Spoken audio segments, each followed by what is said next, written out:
Orlando Leite Ribeiro, boas-vindas. E a senhora senadora Tereza Cristina, obrigada pela sua presença. Alguns outros recados. No site de nosso evento, vocês conseguem encontrar as credenciais de todos os participantes. Todos os eventos do VIB possuem acesso livre.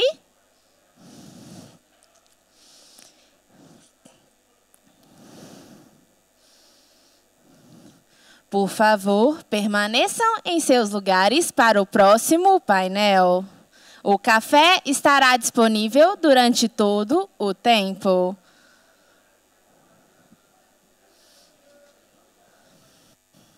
Por favor, permaneçam em vossos lugares para o próximo painel.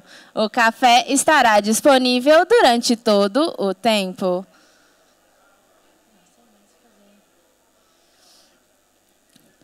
Para o próximo painel, chamo, por favor, a moderadora, a doutora Cristina Manzano, o senhor Borja Atsuara, o senhor Lafayette de Andrada, o senhor André Scheib, que está como comentarista ao lado da nossa moderadora, o senhor Ney Belo, como comentarista ao lado de nossa moderadora, e o senhor Ingo Sarlé, que também compõe o nosso painel.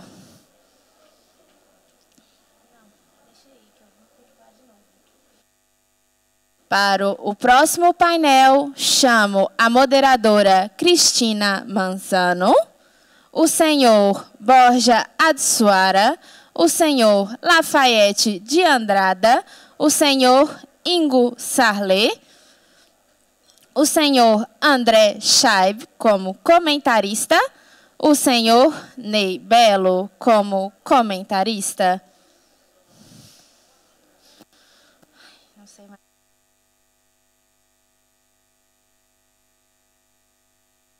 E para também compor o painel, o senhor Ingo Sarlé, ao lado dos debatedores.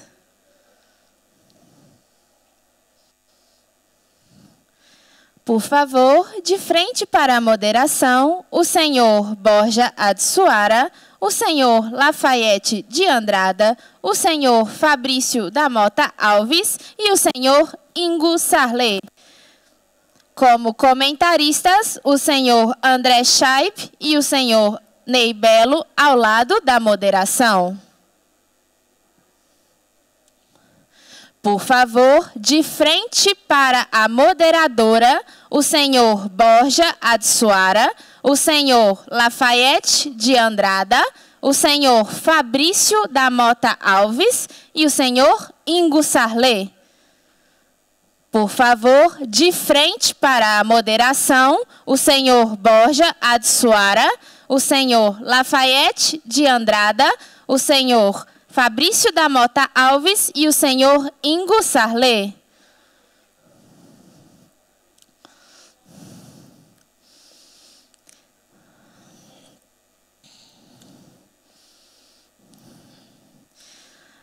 Ao lado da moderação, encontramos o senhor André Scheib e o senhor Ney Belo. Obrigada e bom painel.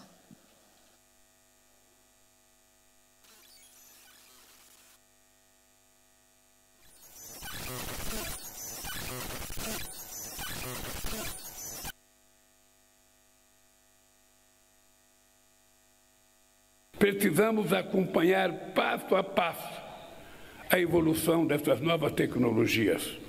A inteligência artificial não pode tornar-se monopólio de poucos países e poucas empresas. Não pode também constituir-se em terreno fértil para discursos de ódio e desinformação, além de causar desemprego e reforçar vieses de raça e gênero que atenuam as injustiças e discriminações. O Brasil vai promover a interação do G20 com o painel de alto nível criado pelo secretário-geral da ONU para apoiar a discussão sobre o Pacto Digital Global. Esperamos, com isso, contribuir para uma governança efetiva e multilateral em inteligência artificial e que incorpore planejamento de interesse do Sul Global. Buenos días. ¿Sigue sin oírse? ¿Se oye? Sí. Buenos días a todos e a todas. Bom dia. Bom dia a todos. É um grande prazer estar aqui com vocês. Eu sou Cristina Mansano, diretora de Relações Externas da CEGIB, mas antes eu tive outra vida. Eu estava chefiando uma publicação de relações internacionais, em que esses temas eram fundamentais. Também são essenciais para a CEGIB. Eu só gostaria de lembrar que na cúpula passada, em Santo Domingo, em março, aprovamos a Carta Ibero-Americana de Princípios e Direitos no Entorno Digital, que está sendo desenvolvida na Agenda Digital Ibero-Americana, e onde incluímos muitas das questões que foram mencionadas no painel anterior e também neste. Neste painel estamos falando de direitos fundamentais, particularmente no mundo digital. Um momento em que até a noção de direitos humanos está sendo questionada em muitos lugares do mundo. Então eu gostaria de começar perguntando aos nossos participantes, e eu também gostaria comentar aqui entre todos que isto aqui é uma conversa. Então eu vou lançar as perguntas, eu peço respostas breves e a liberdade de poder reagir ao que os outros palestrantes falem. Eu acho que pode ser melhor, podemos mencionar mais temas e consideramos que a abrangência do tema só vai nos permitir não entrar em detalhe. Então eu gostaria de começar a definir o que são direitos fundamentais. Quais são esses direitos? Quais são os direitos que nos preocupam agora mesmo, nestes momentos de transformação? Quais são as mudanças que estamos vendo em direitos que já pareciam consolidados? Eu gostaria de começar pelo senhor Lafayette Andrado. O que entendemos por direitos fundamentais? Vamos, seguindo a orientação aqui, ser econômicos nos cumprimentos. Obrigado pela pergunta, dizer que é uma honra muito grande poder participar aqui deste fórum internacional. Mas vamos ao tema que nos cabe aqui dos direitos fundamentais. Eu sempre tenho dito que os direitos fundamentais eles já existiam antes da era digital. E os direitos fundamentais, sobretudo na Carta Constitucional Brasileira, eles são autoaplicáveis, eles são de eficácia imediata. E, assim, todas as normas, e esse aqui é o ponto, todas as normas regulatórias da internet como um todo precisam estar, de maneira coerente, subordinadas a esse conjunto de direitos fundamentais e direito constitucional. O que a gente percebe hoje, no dia a dia, é que as pessoas, como disse aqui anteriormente o deputado Orlando Silva, as pessoas mais ligadas a essas inovações tecnológicas, na era digital que nós estamos, geralmente são mais jovens. E aí, me parece que muito concentrados nas inovações tecnológicas e tentando regular essas inovações, esquecem muitas vezes dos fundamentos do direito, da teoria geral do direito, dos direitos fundamentais, dos princípios, porque surgem ideias a cada momento e muitas vezes que não estão conectadas com os direitos fundamentais. Isso é que é o que me parece. Existe um arcabouço jurídico independente de estarmos dentro da internet ou não. Muitas vezes as pessoas pensam que a internet é um mundo sem lei ou que exigem leis novas, normas novas. As normas já existem, né? Os direitos fundamentais já estão aí, né? Eles precisam ser respeitados. Não precisamos de novas normas. Como disse o senador Eduardo Gomes aqui na palestra anterior, não existem leis novas para crimes novos. Os direitos estão aí. O direito constitucional, eu falo sempre muito do direito constitucional, é a base do sistema. Toda a regulação precisa estar dentro desse sistema. E aí, quando falamos de direito fundamental, e aí, sobretudo, na internet, aparecem, às vezes, os conflitos de normas fundamentais, de direitos fundamentais. Porque, diferente das normas infraconstitucionais, os princípios, os direitos fundamentais, muitas vezes convivem, e, às vezes, direitos antagônicos. E falo especificamente do mundo da internet, né, a liberdade de expressão, que é um direito fundamental, mas o direito à honra, o direito à intimidade também é outro direito fundamental. E aí eles se colidem. E fazer o quê? É a ponderação dos princípios, a ponderação dos direitos fundamentais em cada caso concreto. Em cada caso concreto, vamos ver qual o peso maior que o bom senso dá para esse direito fundamental ou para aquele. Cada caso de acordo com a realidade concreta. Então, para encerrar aqui essa minha primeira fala e dar oportunidade aos demais dizerem, é que não podemos esquecer duas coisas que são fundamentais. A primeira delas, as leis já estão aí, os princípios já existem, a doutrina já existe, os direitos fundamentais já estão aí para serem seguidos, os direitos constitucionais já estão aí, não tem novidades. O mundo da internet tem que se inserir nesse arcabouço legal que já existe. E essa é que me parece que deve ser a premissa que deve presidir toda e qualquer regulação da internet ou dos meios digitais. Essas são as minhas palavras iniciais. Muito obrigado. Gracias. Los derechos efectivamente están ahí, pero el uso... Os direitos estão aqui, mas e a utilização e a aplicação, a evolução dos direitos mudou de forma exponencial com a tecnologia. Eu gostaria de perguntar ao senhor, à direita, há alguns anos não estávamos preocupados com os dados, pelo menos quando avaliávamos os direitos. Então, qual o papel que tem os dados? Opa, desculpa. Eu tinha a foto ao avesso. Especial aqui ao FIB pelo convite, que muito me honra, aos demais painelistas, a nossa moderadora, os nossos comentaristas, e, portanto, também vou ser breve, seguindo aqui o protocolo, né, o professor José Roberto Afonso, né, tinha colocado desde o início. Então, com relação à pergunta que me foi feita, também já pegando aqui o gancho, né, do Dr. Lafayette, em primeiro lugar, acho que essa questão está ligada a um ponto que foi mencionado pelo Dr. Orlando Silva, pelo nosso deputado Orlando Silva, no final, nas suas já intervenções no debate, né, que foi a questão da inovação. Né? Porque a questão da inovação também está ligada a um fator, um outro aspecto que, me lembro, foi muito bem tratado por um dos pioneiros desse assunto na Alemanha, também com obras traduzidas aqui para a Espanha, o professor Wolfgang Hoffmann-Riem, que foi juiz do Tribunal Constitucional Federal da Alemanha, também um amigo do ministro Gilmar, nosso de Porto Alegre, que tem um livro sobre teoria geral do direito digital e alguns trabalhos sobre inovação, onde ele coloca a relação entre o direito e inovação, que vai me levar logo mais à proteção dos dados pessoais, né, como tendo assim são três vieses. Né? O primeiro é a inovação pelo direito. O direito como um instrumento que, obviamente, pode fomentar e proteger os processos de inovação. Né?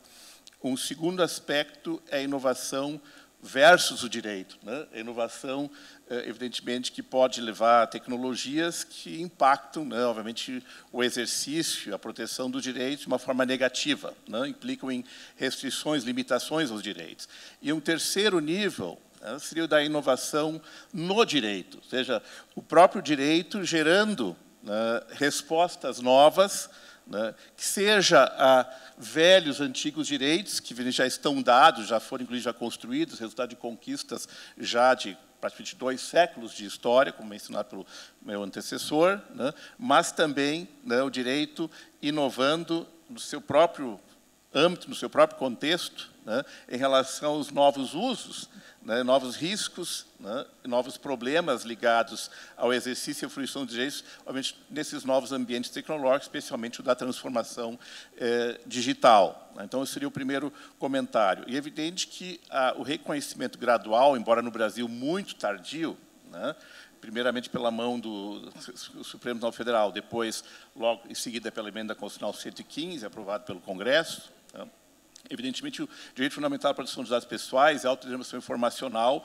foi um grande exemplo, né, dessa inovação no direito como resposta a novos desafios que foram se construindo, se agudizando, evidentemente, com a transformação do Big Data e, é claro, potencializados pelo uso da própria inteligência artificial, que, por sua vez, também deve ser regulada em função dos velhos direitos, né, que me lembra um outro professor da Alemanha, de Frankfurt, já aposentado, Erhard Denninger, num texto dos anos 80, 1980, né, onde ele falava sobre os novos direitos na sociedade tecnológica, se de fato eram novos direitos, né, ou se eram velhos direitos com roupa nova. Né. Claro que a roupa nova, evidentemente, nós temos que vestir, né, para nos adaptar à moda, né, e às novas inflexões.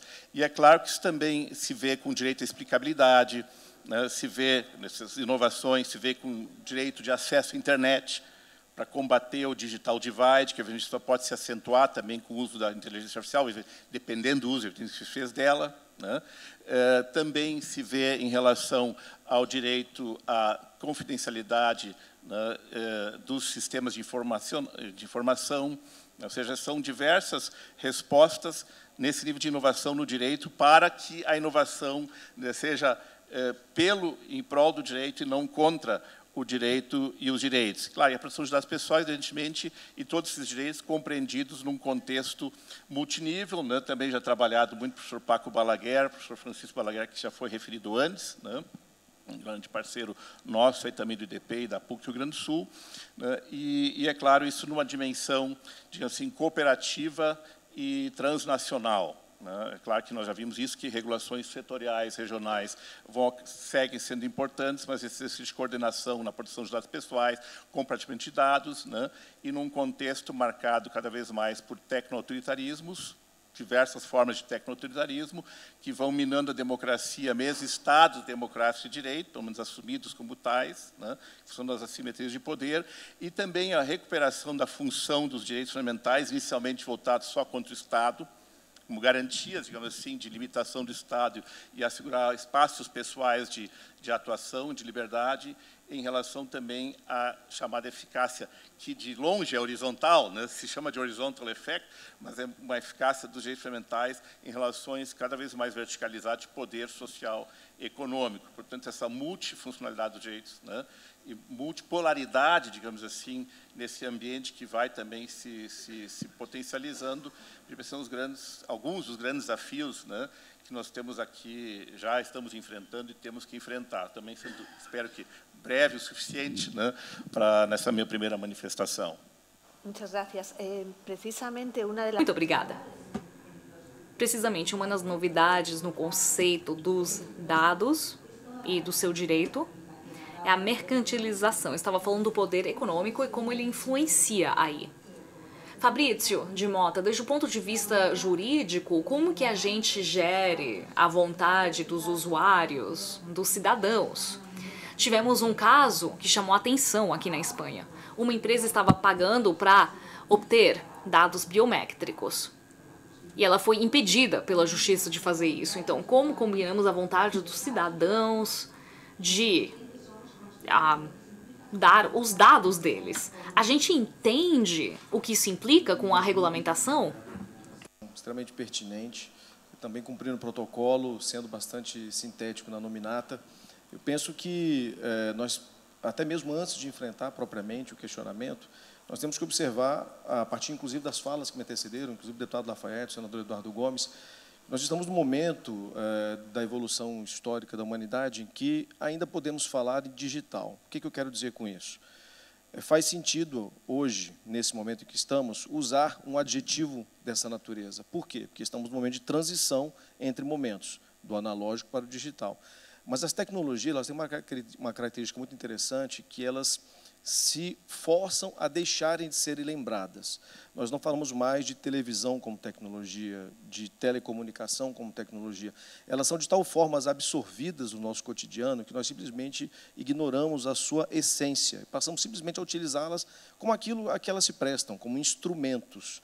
Elas estão ali para facilitarem ao nosso comportamento, a nossa vida como pessoas humanas.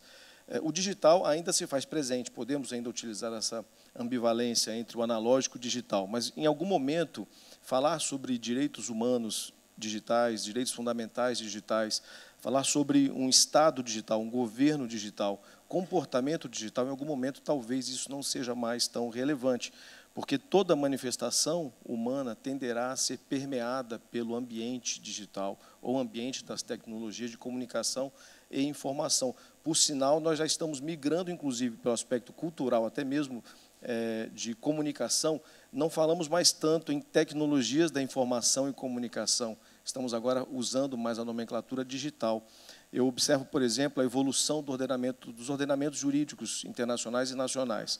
No Brasil, por exemplo, a nossa Constituição Federal passou a incorporar, em 2 únicas passagens, desde a sua promulgação, o termo digital. Nós já temos o termo digital consagrado expressamente no texto constitucional. Ou seja, essa evolução cultural ela se faz cada vez mais presente, mas eu penso que, em algum momento, ela deverá ser, de tal forma, desprezada, ao ponto que nós tenhamos que discutir simplesmente como garantir os direitos humanos e os direitos fundamentais em qualquer circunstância, e elas serão necessariamente em uma influência do ambiente digital. E, nesse contexto, é bastante pertinente a provocação que foi feita, porque a própria visão que se deva ter em relação a esses aspectos precisa partir das premissas corretas. Ou seja, estamos falando de tecnologias como instrumento, mas o insumo desse instrumento, quando nós falamos em informação, o insumo é basicamente o dado. Esse talvez seja o elemento mais relevante do debate. A provocação que foi feita anteriormente por uma participação da plateia, que foi do André, foi bastante interessante. Ele questionou aqui o que deve ser mais eficiente, regular o input ou o output. A pergunta dele, na verdade, era basicamente essa: será que não seria mais eficiente regular ou garantir mecanismos de apropriação ou de autonomia a partir de quem detém o dado, ou seja, o titular do dado, ou regular aquele uso? Eu penso que a resposta esteja em ambos. Temos que garantir ao titular direitos mínimos em relação à sua própria essência, à sua própria personalidade, como também garantir àquele que explora essa informação, a partir da perspectiva de uso responsável e consequencial. Ou seja, os dados estão aí para serem utilizados, mas, se de fato o forem, quais devem ser não somente as obrigações que incidem sobre essa exploração da informação, mas também as consequências em relação a isso. Talvez esse o ponto essencial que permeia desde o debate sobre privacidade e proteção de dados, até mesmo o uso deliberado de informações, que não somente aquelas atreladas ao dado pessoal. Estamos falando também de informação que vai muito além do dado vinculado à pessoa humana, ao titular. Então, nesse aspecto, a discussão sobre regulação de novas tecnologias, regulação da inteligência artificial, regulação do uso de mecanismos tecnológicos quaisquer, eles devem estar permeados por uma visão de eventual risco a quem? A pessoa humana. Risco ao titular do dado, risco ao titular dos direitos. E talvez esse seja o ponto principal. Observarmos as consequências da tecnologia pela perspectiva do titular dos direitos, e não somente do titular dos dados. Porque, na medida em que nós tenhamos a visão sobre o direito, essa visão pode absorver a essencialidade que a informação concretiza na formação da pessoa humana. Então, eu penso que seja esse o caminho mais relevante em torno desse debate. Direitos que já foi mencionado, um dos pilares da democracia é a liberdade de expressão. Hoje estamos comemorando o Dia Internacional da Liberdade de Imprensa. E também os Repórteres Sem Fronteiras publicam o seu relatório. Não surpreende que estamos voltando atrás, dando um passo atrás, quanto à liberdade de imprensa. Obviamente, a penetração e a força de fatores quanto à desinformação tem um papel central nisso.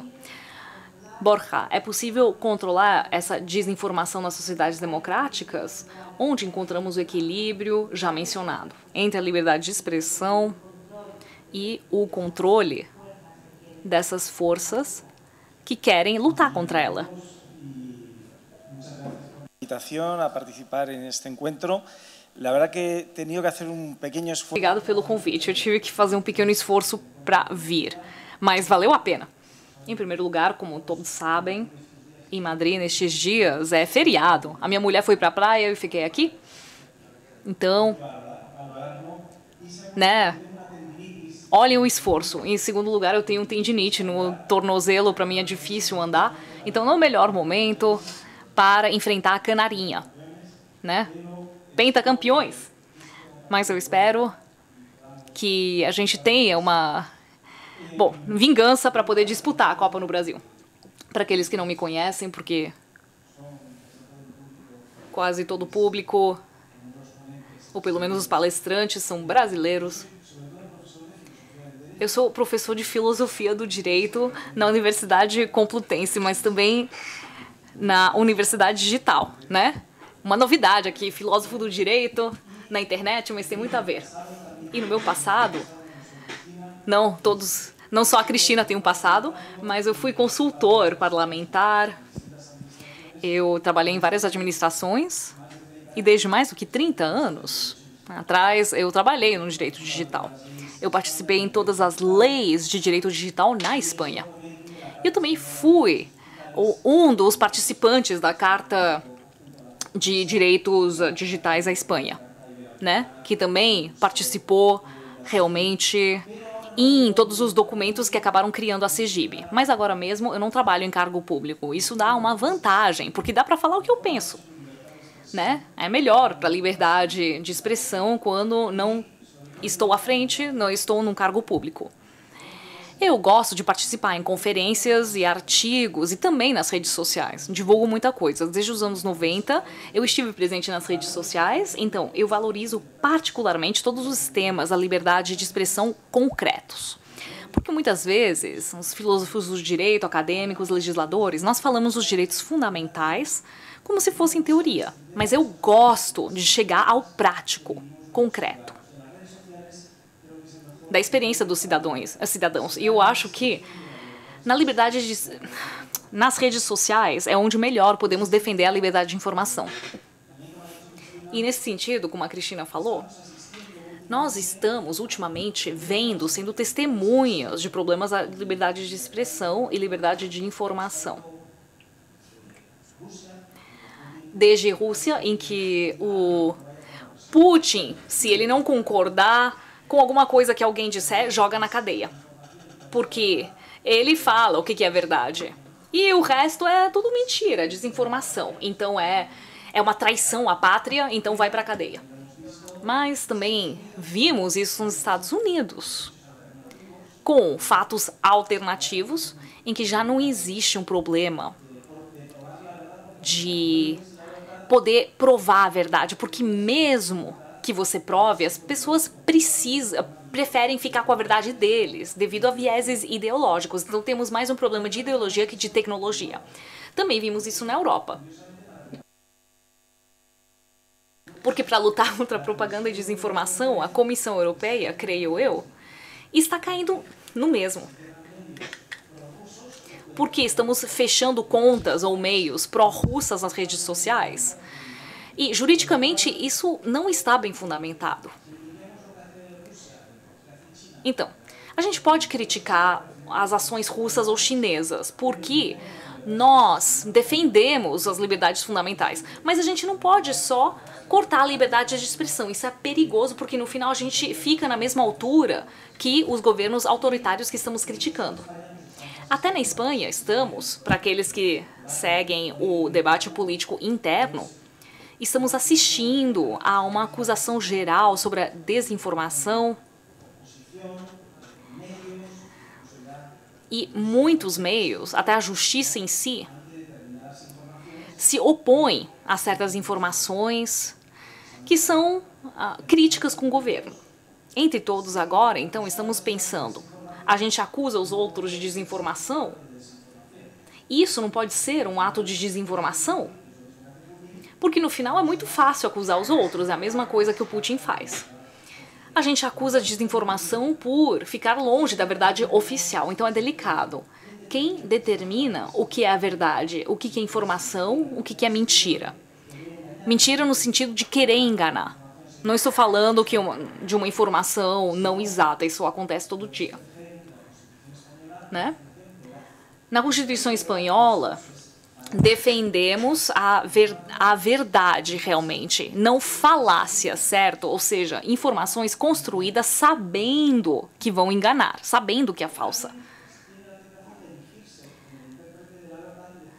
Às vezes, a gente pode ter a tentação de decidir o que é desinformação. Se o governo fizer isso, se a gente der o poder ao governo, vai falar que qualquer informação criticando o governo é desinformação, é lógico. Então, se a gente der esse poder às redes sociais, vão fazer uma censura por motivos comerciais, em que os propagandistas não têm interesse que a propaganda apareça perto de certos conteúdos. Então, vão censurar informações inadequadas segundo as redes sociais.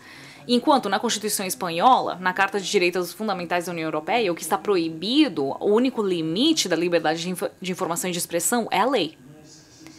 Não é se for inadequado de mau gosto, não, é se for ilegal. Em qualquer Estado de Direito, e custou 25 séculos chegar ao Estado de Direito que temos, quem decide o que é legal ou ilegal não são as redes sociais nem o governo, são os juízes. Tudo que for nos separar do critério de legalidade e tudo o que for criticar, deslegitimar o poder judiciário, vai nos levar à barbárie. Pode ser um poder autoritário decidindo o que é verdade, o que é desinformação, ou pode ser nas redes sociais, os novos senhores feudais digitais, aqueles que decidam o que é a verdade. Eu fico muito preocupado com o tema. Para concluir, na Lei de Serviços da Sociedade de Informação, Lei de Serviços Digitais, europeia, existe uma regulamentação das plataformas digitais, em particular os conteúdos. Antes do regulamento de inteligência artificial, existia uma lei sobre algoritmos para moderar os conteúdos. E falamos moderar porque sempre falamos de moderação, que é a censura. Mas é quase mais perigoso a recomendação, que criam aqui uma câmara de eco, o echo chamber. E, no final, o que aconteceu nos Estados Unidos? Se você alimenta a pessoa só com certas informações, no final você acaba bombardeando ela com certas informações, particularmente informações de discursos de ódio contra outros partidos. Você está criando um problema social. Existia uma primeira regulamentação, porém existe um perigo. Que a Lei de Serviços Digitais Europeia permita à Comissão Europeia e aos governos nacionais sancionar com até 6% do faturamento global mundial uma plataforma, já que essa plataforma não está lutando contra a desinformação. Mas voltamos. O que é desinformação? O que o governo falar que é desinformação? Se eu sou uma plataforma e podem colocar uma multa ou sanção de até 6% do meu faturamento global, podem chegar a ser bilhões de euros em certas plataformas, eu vou apagar toda a informação que possa ser incômoda para não ser multado. Então, isso é muito perigoso. E para acabar, eu vou ser consultivo. A própria Lei de Serviços Digitais Europeia coloca uma possível solução: criar organismos independentes setoriais com especialistas em informação, jornalistas, juristas, especialistas em direito da informação, que sejam aqueles que revisem as decisões de censura das plataformas digitais. Em última instância, depois, Isso pode ser analisado pelos tribunais, mas os tribunais não podem se imiscuir no dia a dia. É como estar no bar do futebol. Quando o árbitro toma uma decisão e pode ser revisada. Se a gente não fizer que os organismos independentes de profissionais possam revisar as decisões das plataformas, vamos estar entre 3 censuras. A censura direta das plataformas, a censura indireta dos governos, que vão fazer pressão às plataformas, ameaçando elas com até 6% do faturamento, com multas significativas e a pior de todas, a censura dos próprios cidadãos.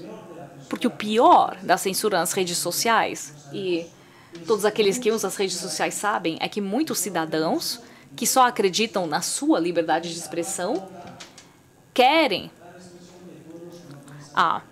realmente bloquear a liberdade de expressão daqueles que não pensam como eles, que é o pior de todos, já que os algoritmos das redes sociais funcionam na base de computar as queixas de um conteúdo de uma conta.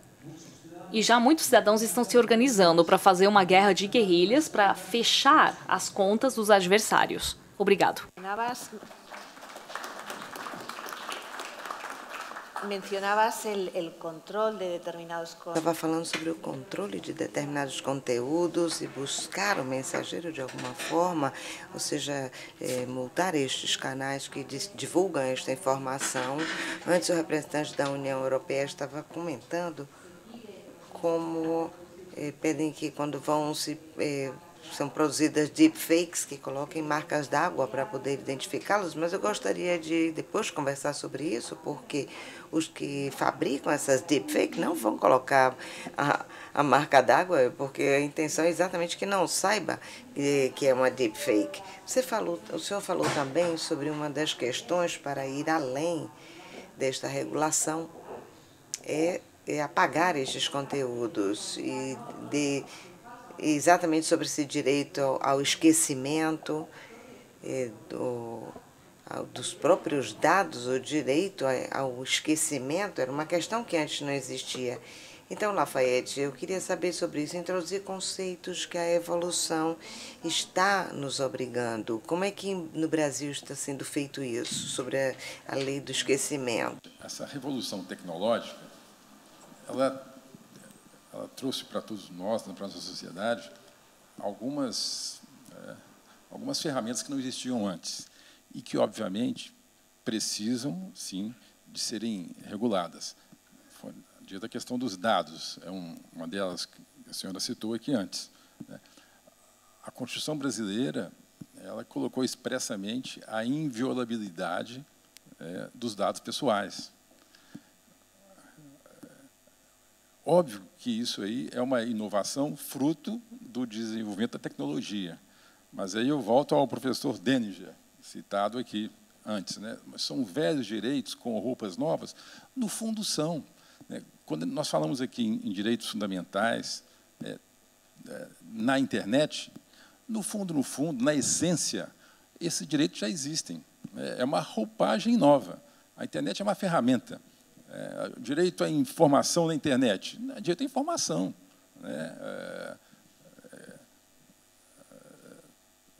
A impossibilidade da censura na internet. A impossibilidade da censura. A liberdade de expressão existe, não é na internet. Então, eu volto a insistir que os direitos fundamentais, que é a base aqui do nosso diálogo, é o velho direito.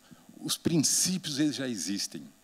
Eles precisam ser apenas adequados a essas novas ferramentas tecnológicas, ou melhor, as novas ferramentas tecnológicas precisam se adequar aos princípios que já existem.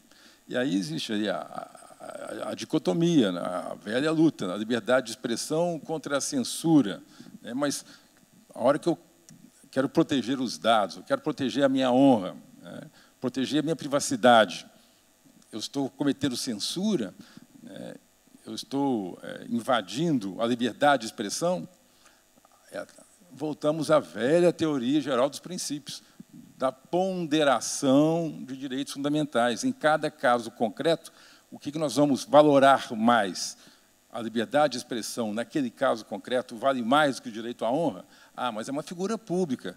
Se é uma figura pública, obviamente que o direito à intimidade que ele tem é reduzido em relação a uma pessoa não pública, porque espera-se uma conduta de um agente público, então é necessário você se informar ou mesmo divulgar sobre a conduta dele. E aí a liberdade de expressão ficou mais elástica e diminuímos o direito à privacidade. Então, em cada caso concreto, é preciso avaliar, fazer essa ponderação, né, dos direitos fundamentais. E aí, voltando aí à questão dos dados, eu quero trazer aqui rapidamente. A Constituição brasileira, lá no capítulo lá das garantias fundamentais, ela trouxe expressamente, eu vou ler aqui, é inviolável o sigilo da correspondência, das comunicações e dos dados. E depois foi acrescentado, é assegurado nos termos da lei o direito à proteção dos dados pessoais.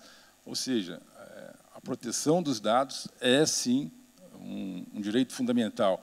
E aí é a velha luta agora com as plataformas, com essas chamadas Big Techs, que utilizam esses dados, que são nossos, e os dados que transferem para lá e para cá. Como é que esses dados vão ser utilizados? Precisamos, sim, regular tudo isso.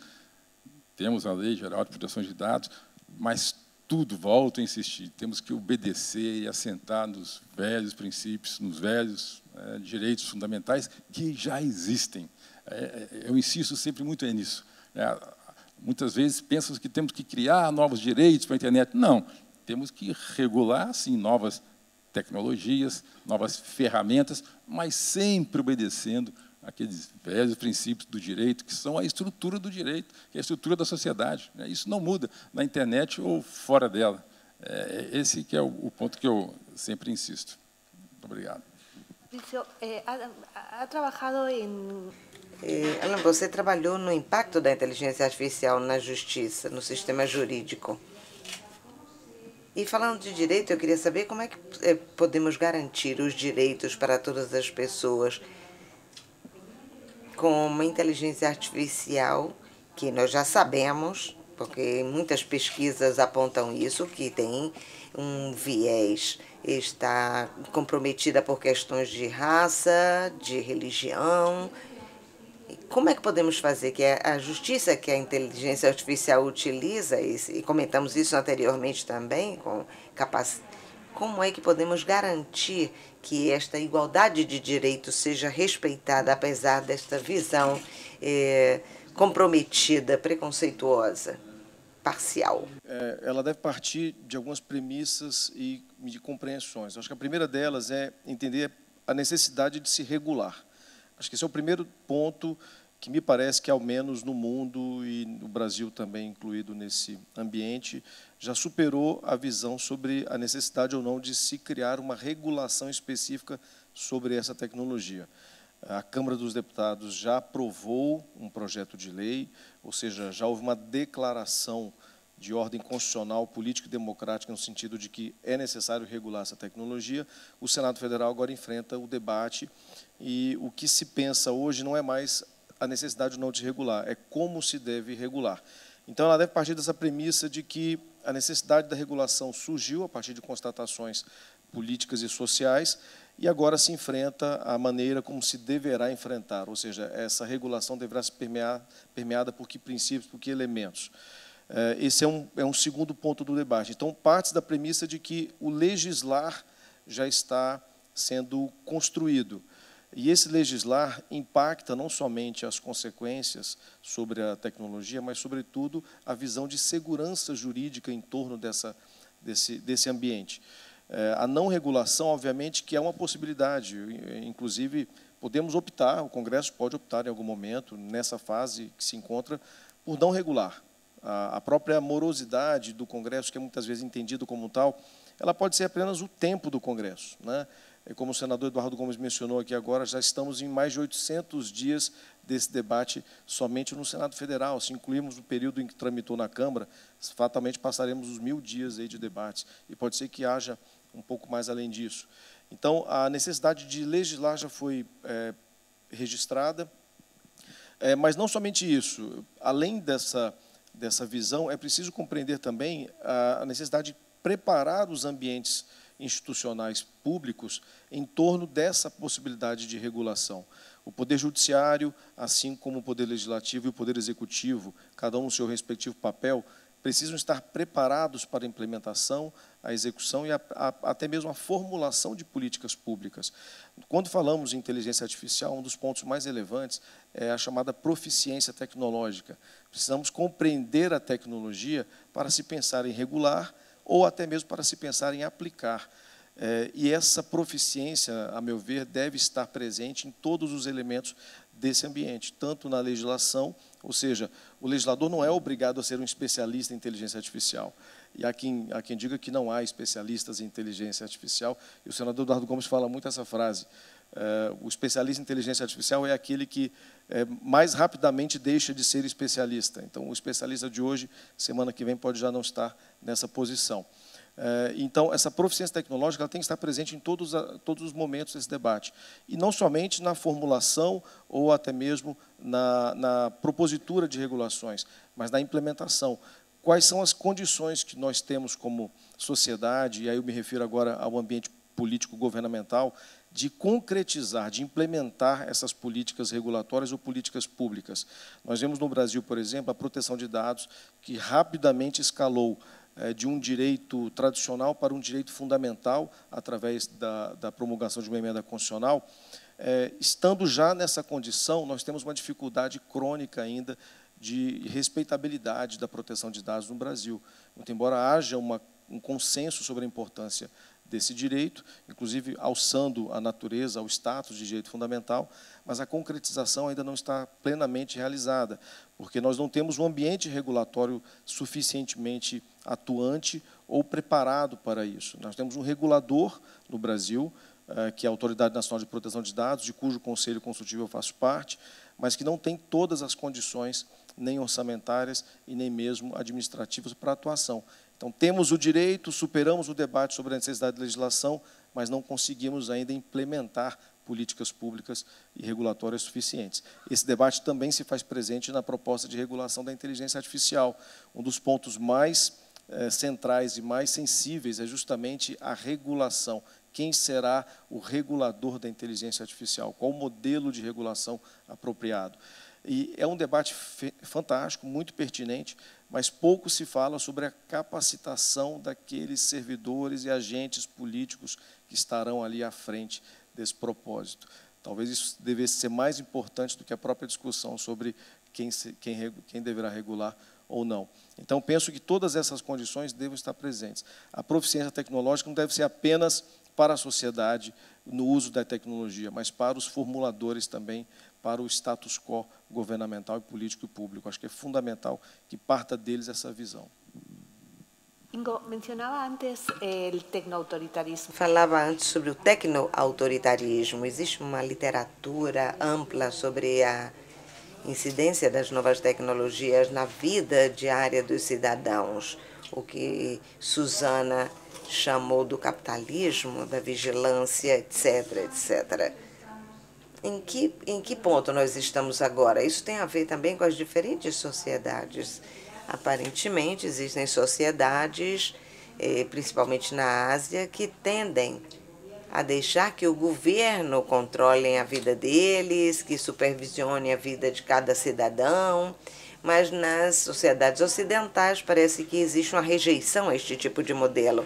Por outro lado, vemos que aumenta a demanda deste controle, pensando em ter mais segurança. Como é que está sendo feito este debate sobre ceder nossa liberdade em troca de maior segurança? Estou pensando em momentos críticos na Europa, por questões de terrorismo, por exemplo.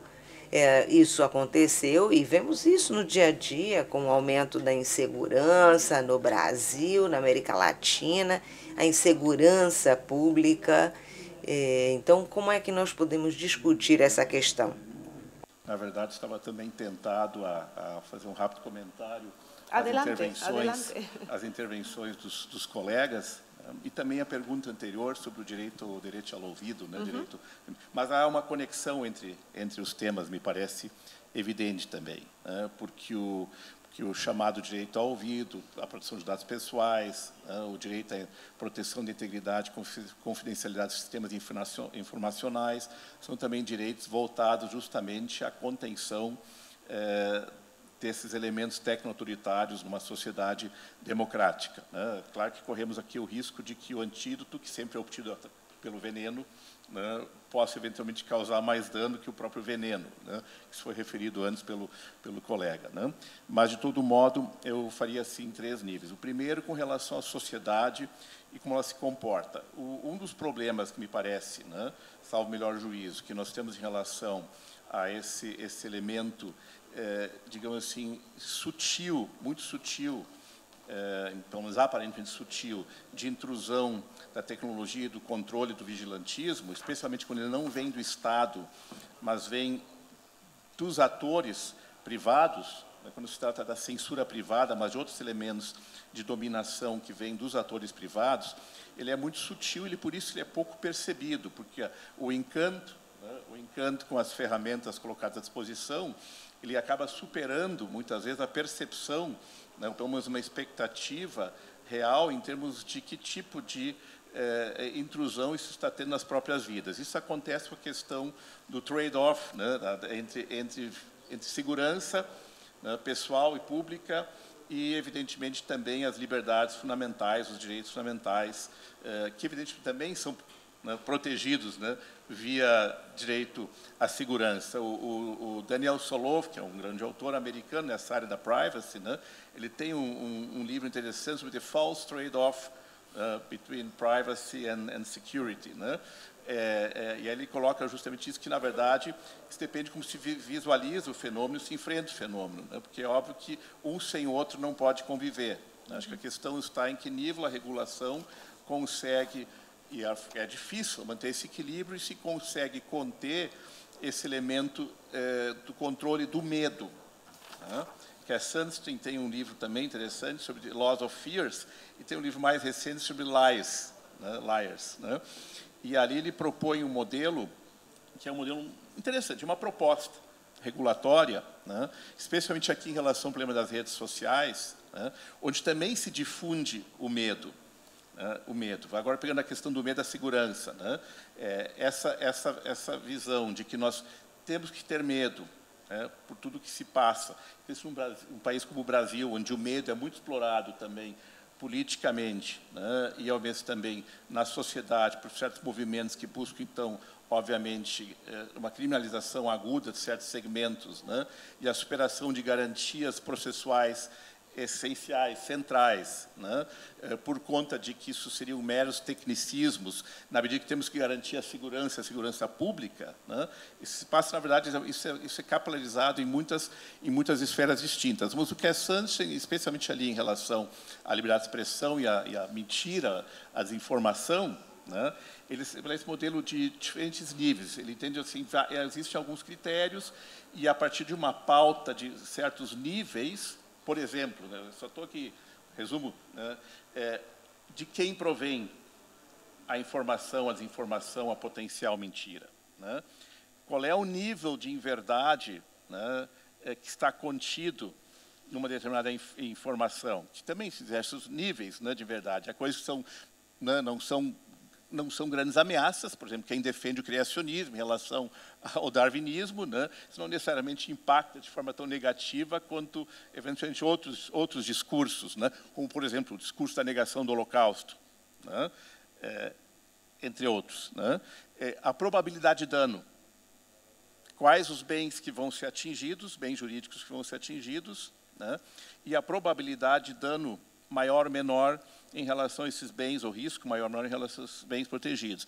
E ele, então, propõe esse modelo, digamos assim, um pouco graduado, né, diferenciado para balizar as medidas regulatórias. E aqui entraria o direito ao esquecimento, né, assim chamado direito ao esquecimento, tema que é muito caro, escrevi várias coisas sobre, inclusive um livro sobre esse tema, né, e o direito ao esquecimento, é claro, é muito mais um rótulo. Nós sabemos que não se pode forçar ninguém a esquecer alguma coisa, só com lobotomia, né, e vejam lá.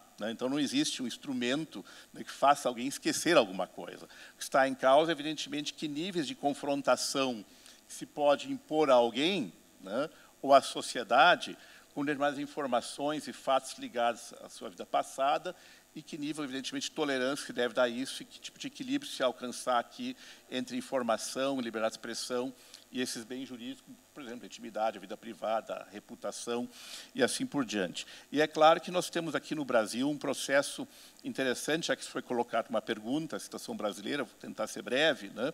No Brasil, nós tivemos também uma fase de encanto, né, em relação ao chamado direito de esquecimento. É muito mais um processo de esquecimento social, né, do que se trata, né? Não confrontando a sociedade mais com aquilo, é uma tendência de... Né, e há diversas formas de alcançar esse objetivo, diversos instrumentos para isso, chamando isso de direito de esquecimento ou não, né? E nós tivemos uma fase em que nós tivemos uma distinção clara no Brasil entre o chamado direito de esquecimento offline e online, né? Na esfera offline, nós tivemos algumas situações em que os nossos tribunais, em diversos ambientes, reconheceram o direito de esquecimento, inclusive o Superior Tribunal de Justiça, né, e que acabaram levando essa questão ao Supremo Tribunal Federal, que decidiu, né, em 2021, em nível de repercussão geral. Isso significa que é um caso que a decisão passa a ter efeito vinculante, uma tese fixada, né, onde o Supremo Tribunal Federal fixou a tese de que, nos casos, né, não é a citação expressa da tese, que nos casos em que se trata de informações verdadeiras, né, não haveria possibilidade de se aplicar a ideia do direito ao esquecimento na medida em que seria incompatível com a ordem jurídica brasileira, né? Só que tem duas situações a apontar aqui que me parecem são os desafios. Primeiro, esse tema não foi sepultado com essa decisão do nosso Supremo Tribunal Federal, na medida em que o Supremo não se posicionou nessa decisão sobre o chamado direito de esquecimento online. Os casos, por exemplo, versus Google, mecanismos de desindexação dos mecanismos de busca na internet, tecnicamente falado do direito à desindexação, né? Isso não foi objeto da decisão do Supremo Tribunal Federal. Portanto, isso é um campo aberto, né? E é onde mais nós temos sentido o impacto, inclusive várias decisões recentes da Corte Europeia. O Tribunal de Justiça da União Europeia tem o caso Google de 2014, mas tem um caso mais recente, né? Vários tribunais constitucionais têm decisões positivas, podemos discutir se naquele momento aquela decisão foi adequada ou não, mas tem, inclusive, Espanha, uma decisão recente, né, que parece do ano passado, sobre o direito ao esquecimento também, né, tem diversas decisões em vários países.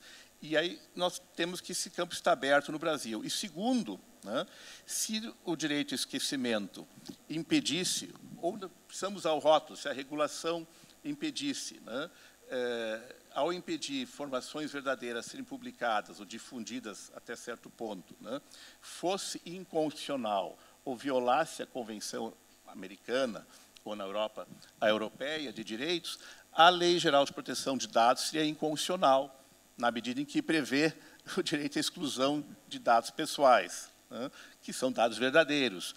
O nosso Código de Defesa do Consumidor brasileiro, desde 1990, seria inconstitucional quando veda que se mantenha nos cadastros de devedores os dados dos devedores por mais de 5 anos. A nossa lei de execuções penais e o nosso Código de Processo Penal seriam inconstitucionais na medida em que vedam que informações verdadeiras sobre os antecedentes sejam divulgadas. O nosso Estatuto da Criança e do Adolescente seria inconstitucional na medida em que veda que fotografias, imagens, dados, inclusive sobre vida pregressa de adolescentes infratores, sejam publicados, são dados verdadeiros, né? Então, me parece que, porque em todos os votos, e o ministro Gilmar Mendes foi um dos protagonistas, uma posição que eu reputo muito saudável, intermediária, né?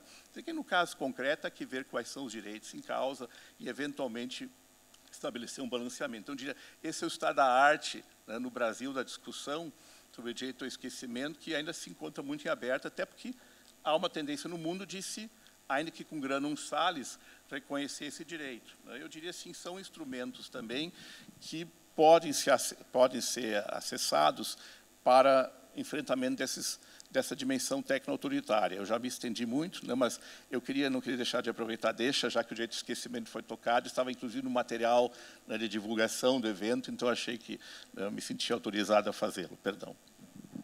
Retomo la cuestión del miedo. para continuar com Borja. Falar da questão do medo, para falar com Mérgio, Suzy Alegre, uma pesquisadora britânica, publicou há alguns meses um livro que se chamava Liberdade de Pensamento. E tinha exatamente, tem a ver com o poder da rede, o poder da desinformação. Antes você comentou isso, estava nos levando a uma autocensura que nos leva a paralisar essa criação de novos pensamentos. Você acha que essa autocensura é maior? E é maior em determinados grupos. Por exemplo, a violência na rede é maior contra as mulheres jornalistas, políticas, é mais intensa contra grupos mais vulneráveis. Será que vamos chegar num ponto onde a autocensura seja a forma que você possa participar, pelo menos neste ambiente digital?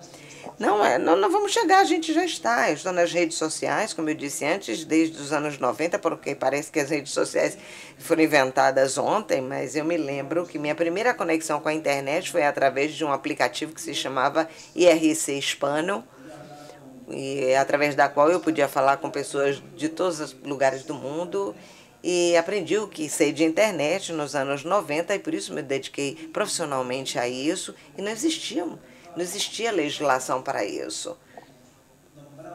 Nos usuários, os que tinham certo prestígio, nós escolhíamos como administradores de canais. Eu fui administrador de vários canais de IRC, nós tínhamos uma netiqueta, naquela época se chamava assim, e isso tem a ver. Uma coisa é a liberdade de expressão, que tem a ver com o que você diz, e outra coisa é a netiqueta, que tem a ver com o que você diz. Moderação tem a ver com o modo, a forma como você diz as coisas no parlamento. Normalmente você pode falar sobre qualquer coisa, para dizer coisas duras ao governo, à oposição, mas se presta atenção a essa cortesia de como você expressa essas coisas. Existem diferentes formas de dizer coisas sem insultar.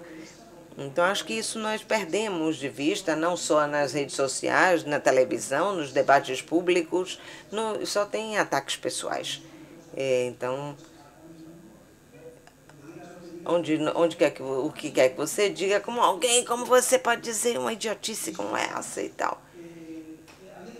Então, como eu disse antes, eu disse que existem 3 censuras: a censura das redes sociais, a censura indireta dos governos ameaçando as redes sociais e a censura dos outros, que pode ser por motivos ideológicos ou do que julga que é politicamente correto. Mas a pior de todas é a autocensura. Eu já conheço muita gente que não fala no Twitter porque para evitar o linchamento na mídia. Eu sou muito teimoso e eu acho que a única forma de defender a liberdade de expressão é exercendo essa liberdade. E a liberdade de informação também, porque se nós nos autocensuramos para não entrar em confusão, então é uma nova forma de cometer um crime que não está no direito, que é o efeito enxame. Se uma abelha lhe picar, pode arder, mas não vai mas se lhe picarem 20 mil abelhas, você vai morrer.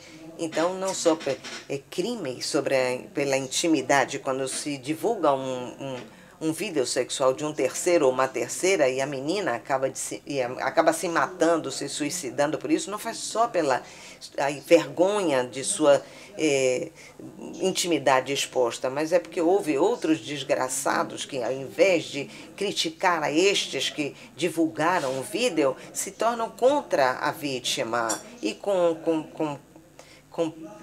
comentários vexatórios contra a vítima. E isso, existe um capítulo em Black Mirror, que não sei se vocês viram, uma série que é uma série importante, que é como, no final das contas, eu não vou aqui fazer um spoiler da série, que como termina, é que todos os participantes das redes sociais, toda semana, votavam qual era o personagem mais odiado e matava este personagem. Depois tem um ponto onde muda isso, eu não vou dizer como que termina a série, mas nós já estamos neste ponto e eu me sinto atacado, não só, como você disse, não só as mulheres, mas eu, quando digo o que eu disse, me sinto atacado pelos que dizem o que queriam dizer. A primeira coisa, insultam, xingam, depois colocar alguém aí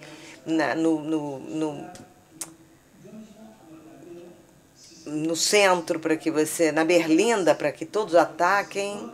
Embora meus seguidores digam, não deixe de fazer isso, porque é importante que existam vozes como a sua, mas quem é que me defende?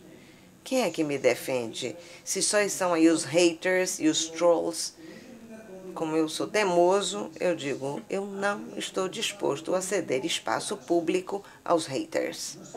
Não estou disposto. Mas, claro, cada vez somos menos.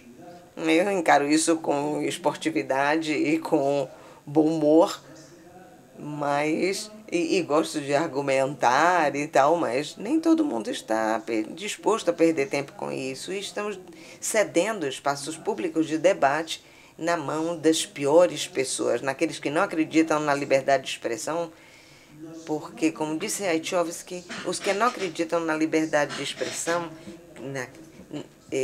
nas pessoas que detestam, não acreditam na liberdade de expressão, porque acreditar na sua própria liberdade de expressão ou daqueles que estão de acordo com você não é acreditar na liberdade de expressão. Agora, nossos comentaristas, e quero começar por André. Eu vou começar com André Chay, o nosso comentarista. O que foi falado por amigo Borja e agregar algo mais sobre a questão da censura.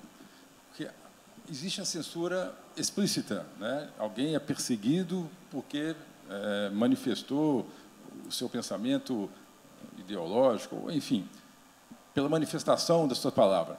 Mas o que é grave também, e que isso é invisível, que é uma censura invisível, que é a censura pelos algoritmos de direcionamento.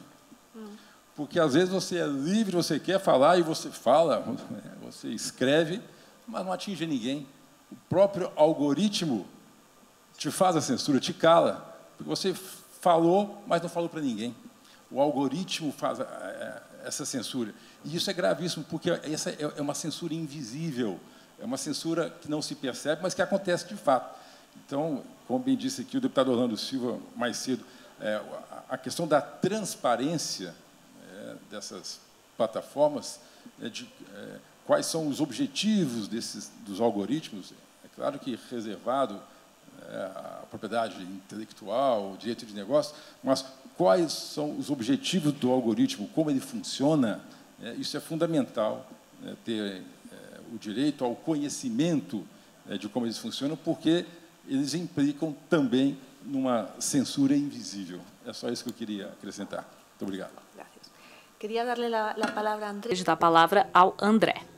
Aos dois, na verdade. Será que não tem microfone?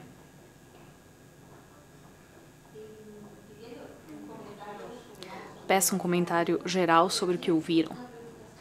E também tem uma pergunta específica sobre essa questão da discriminação pelos vieses no uso da inteligência artificial.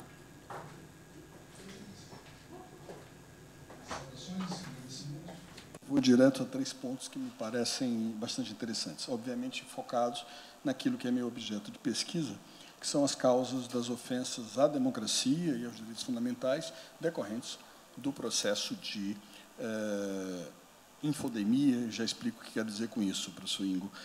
Em primeiro lugar, me parece que um ponto de partida é bastante interessante, aquele que o Neil Postman mencionava, que é o negócio do divertimento. O que significava isso para ele? É que nós estabelecemos uma lógica na sociedade em que aquilo que nos diverte, aquilo que nos apaixona, aquilo que nos seduz, é exatamente aquilo que nos aprisiona. A análise, me parece, das ofensas aos direitos fundamentais da democracia devem partir da constatação de que o grande espectro de mobilidade das ações, ela parte da ideia de divertimento e não da ideia de obrigação. Isso caminhando para o segundo ponto que eu gostaria de mencionar, que é da proliferação das informações que geram um atentado à democracia e aos direitos, exatamente pela autorreferência dessa própria modalidade de viver que nos distancia do factual, daquilo que é concreto, daquilo que é real. Ou seja, a partir do momento em que divulgamos informação, circulamos no universo de pluralidade de informações, vivemos um universo de autorreferência extremamente centrados pela perda da factualidade. E, em terceiro lugar, a ideia do Robert Fuster, no sentido de que a efetividade, as paixões, a instantaneidade da informação faz com que ela seja guiada não pela racionalidade, mas seja guiada pela emotividade, pela emoção e pelas compreensões que são absolutamente autorreferenciadas. Se isto é assim, me parece que o enfrentamento, todo enfrentamento das ofensas e das agressões aos direitos fundamentais e à democracia devem partir de um elemento subjetivo, ou de um elemento psicológico ou sociológico, que me parece ter uma importância fundamental na geração de atividades que são antidemocráticas ou que são ofensivas aos direitos fundamentais. Portanto, a minha observação, e rápida, doutora, ela é vinculada a esse ponto. O que causa essa pleiade, esse conjunto de ofensas e agressões a uma paleta de direitos e a um Estado democrático que se fundamentou aí a partir do século XVIII. Isso quer levar à seguinte conclusão. Enquanto nós não tivermos uma análise um pouco mais real do estado de viver e de tráfego das informações e razões pelas quais essas atitudes são praticadas, nós não teremos uma regulação dessas mesmas atividades em conformidade com a exigência que o mundo contemporâneo nos traz. Isso, queria focar nesses 3 pontos e ouvir, se possível, a opinião dos senhores. Gracias. Bom, eu vou ser também bastante curto. Eu acho que essa conversa é muito reveladora dos desafios e oportunidades que o universo digital apresenta para o exercício dos direitos fundamentais. E um ponto importante a ser relevado aqui, eu acho, é que, em se tratando de direitos fundamentais, a gente normalmente se foca nas condições de possibilidade em que o sujeito pode exercer esses direitos fundamentais que já estão aí, né? E em que medida eles têm uma nova roupagem, em que medida eles podem ser aplicados ou não. Mas o que eu acho importante também levar em consideração é que esses direitos fundamentais devem ser considerados não só no espaço da vida cotidiana, como a gente diz, no espaço físico, né, mas no espaço que é aquilo que a gente chama do espaço digital, que é qualquer coisa de diferente. Então, o exercício desses direitos fundamentais nesse outro espaço, como se dá, como se operam, e em que medida as novas roupagens ou, eventualmente, os modos de aplicação se dão, são os grandes desafios, né? Porque, nesse espaço digital, não se trata somente de discutir as atividades dos sujeitos físicos, dos humanos. Aí, dentro desses espaços digitais, temos também os algoritmos, como o Dr. Lafayette acaba de mencionar, que efetivamente podem exercer, por exemplo, o caso mencionado pelo Dr. Lafayette, essa possibilidade de censura. São sujeitos, efetivamente, actantes nesse espaço. Eu gosto de trazer sempre o caso específico da Holanda, recentemente, em que se descobriu que a utilização de um algoritmo específico pela administração fiscal holandesa levou à discriminação em massa de uma variedade de famílias, mais de 10 mil famílias, que foram discriminadas em razão do nome de família, que era um nome de família estrangeiro, né, e que foram, assim, a administração fiscal exigiu o pagamento de benefícios de seguridade social dessas famílias, arruinando elas. Ou seja, o algoritmo, nesse espaço digital, ele exerce uma função tal que ele força a gente a repensar os modos em que esses direitos fundamentais efetivamente são aplicados, são considerados, e o modo como os diferentes sujeitos operam e se articulam nesse espaço. Eu gostaria também, para complementar o que o meu colega falou, de escutar um pouco, talvez, dos nossos palestrantes, né, o que eles acham dessa diferenciação, dessa coisa, da aplicação do que a gente chama dos velhos direitos fundamentais ou dos novos, nesse espaço que é novo, efetivamente. Posso comentar rapidamente, para ouvir a todos? Conjugando aqui as duas falas aqui do Dr. Ney com também do Dr. André, né, o Dr. Ney, querendo falar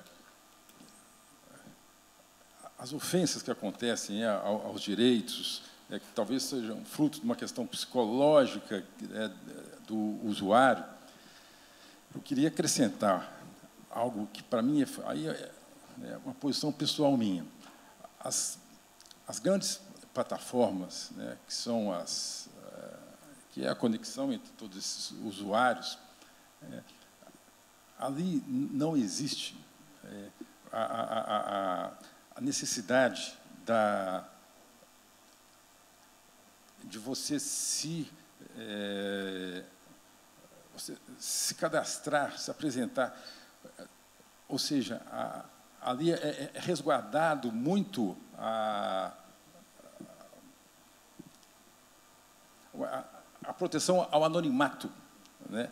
E a Constituição, no caso, a Constituição brasileira, ela é muito clara, né, quando ela fala assim, que o direito de expressão é garantido, aqui, ó, é livre a manifestação do pensamento, sendo vedado o anonimato. O que eu quero dizer é que o anonimato é, na minha opinião, um dos grandes fatores que levam a essa guerra nesse mundo digital. Você não tem que se apresentar, você fala o que você quiser e sem ter nenhuma responsabilidade por isso. Aí, quando eu falo sempre lá do direito antigo, vamos voltar lá para a teoria da responsabilidade. Se você não se apresenta, se é garantido o seu anonimato, você fica valente, você fala o que você quer, né? Porque você fica inteiramente a cavaleiro. Então, temos que voltar lá no direito privado, e para encerrar aqui, lá na teoria da responsabilidade. Nós temos que garantir o que a Constituição diz que é um direito fundamental, que é a vedação ao anonimato. Para mim, isso é uma ferramenta, é algo importantíssimo para diminuir muito, né, esse ambiente grosseiro e de guerra no mundo digital. Temos que ser breves. Se me permites, para que seja dinâmico. Para a coisa ser dinâmica, na lei espanhola, ou Cartas Espanholas de Direitos Digitais, estivemos falando das duas posturas que sempre ocorrem. A identificação plana, porque eles falam que se todo mundo estivesse perfeitamente identificado, não existiriam haters nem trolls. E tem outra postura que diz que teria menos liberdade de expressão, já que algumas pessoas, pelo seu trabalho ou cargo, não podem se expressar. Por experiência própria, a gente vê que tem gente mal educada sendo anônimo ou não, e tem gente educada com ou sem anonimato. Então, eu falei do direito do pseudonimato, ou seja, usar um pseudônimo. Eu não inventei isso, né? Está na propriedade intelectual, a pseudonimização, mas eu não defendo a liberdade do anonimato. Outros estavam defendendo falando que anonimato real é impunidade, e eu também não concordo com eles. Atualmente, o Regulamento Europeu de Identificação Digital está trabalhando em possibilidades de que você possa se identificar na rede social, só que usando o pseudônimo. Então, você pode usar esse pseudônimo até que você cometeu um crime ou delito. Então, aí o juiz pode levantar o véu para ver quem é que cometeu esse delito. E assim a gente não chega à impunidade. Eu já vou terminar a minha opinião quanto à pergunta. Eu acredito que, como também já foi dito, o problema das redes sociais é que aproveitam os algoritmos. As redes sociais vivem das propagandas que criam impacto, anúncio. E o que impacta mais? É o conflito. Todos os meios sabem disso. É por isso que as manchetes sempre são escandalosas. Boas notícias não recebem muito público, né? Também acontece a mesma coisa na TV. No debate tem gente se insultando porque o conflito vende. A gente sabe isso, né? Na escola, cada vez que tinha uma briga, todo mundo ficava aí tentando animar as pessoas a brigarem mesmo. A gente gosta disso. Então, temos o algoritmo de recomendação para criar uma câmara de eco. Eu percebo isso no X. Desde que o Elon Musk virou presidente, as minhas mensagens chegam às pessoas que nunca me seguiriam e provocam mais insultos e mais ataques do que antes. Depois de tudo isso, depois de criar esse ambiente polarizado que estamos vendo nas sociedades no Brasil e na Espanha, então, o que a gente faz para reduzir a tensão quando as pessoas que vivem disso gostam de aumentar a atenção, pois eles ganham mais dinheiro, é bom para eles. Existe um conceito que na Lei de Serviços Digitais na União Europeia foi consagrado. Não é do acervo comunitário, é anglo-saxão, que é o discurso cívico. Acontece que a Comissão Europeia pode julgar como risco sistêmico de uma rede social o fato de que existam mensagens que andem ou falem contra o discurso civil. E tudo isso é muito bonito, mas quem é que decide o que é um discurso cívico? A Comissão Europeia, cada governo? O que é o discurso cívico se depende do governo? E eles falam, está polarizando a sociedade. Tá bom, criticar o governo faz isso. Então, é muito perigoso não determinar os conceitos cívicos. Eu já acabo aqui. O mais perigoso é quem é que decide o que vai contra o discurso cívico.